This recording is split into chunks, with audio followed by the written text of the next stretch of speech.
প্রিয় নবী হযরত মুহাম্মদ মুস্তাফা সাল্লাল্লাহু আলাইহি সাল্লাম ইরশাদ করেছেন, আল্লাহ তাআলা যখন জান্নাত ও জাহান্নাম সৃষ্টি করেছেন তখন হযরত জিবরিল আলাইহিস সালামকে জান্নাতের দিকে পাঠিয়ে বললেন, যাও জান্নাতবাসীদের জন্য আমি যা প্রস্তুত করে রেখেছি তা দেখে আসো। জিবরাইল আলাইহিস সালাম জান্নাতের নাজ নিয়ামতগুলো দেখলেন। এরপর তিনি ফিরে এসে বললেন, আপনার ইজ্জতের কসম, যে এই জান্নাতের সুখের কথা শুনবে সে অবশ্যই জান্নাতেই প্রবেশ করতে চাইবে।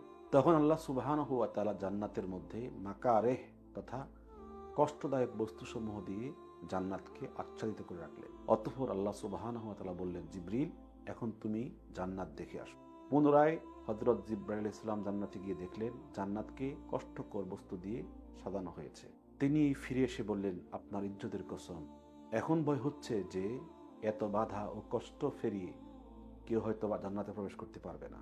অতঃপর আল্লাহ তাআলা বললেন, এবার তুমি জাহান্নামের দিকে যাও, যারা জাহান্নামে যাবে তাদের জন্য যা প্রস্তুত করে রেখেছি তা তুমি দেখে আসো। তখন তিনি গিয়ে দেখলেন জাহান্নামের আগুন একটির উপর আরেকটি আছড়িয়ে পড়ছে। সেখান থেকে ফিরে এসে বললেন, আপনার ইজ্জতের কসম, এই জাহান্নামের ভয়াবহতা সম্পর্কে যে জানবে বা শুনবে সে কোনোদিন জাহান্নামে প্রবেশ করতে চাইবে না। তখন আল্লাহ তাআলার নির্দেশে জাহান্নামকে নফসের কামনা বাসনা দিয়ে জাহান্নামকে সাজিয়ে তোলা হলো। অতঃপর আল্লাহ সুবহানাহু ওয়া তাআলা বললেন, জিবরিল, এখন তুমি গিয়ে জাহান্নামকে দেখে আসো।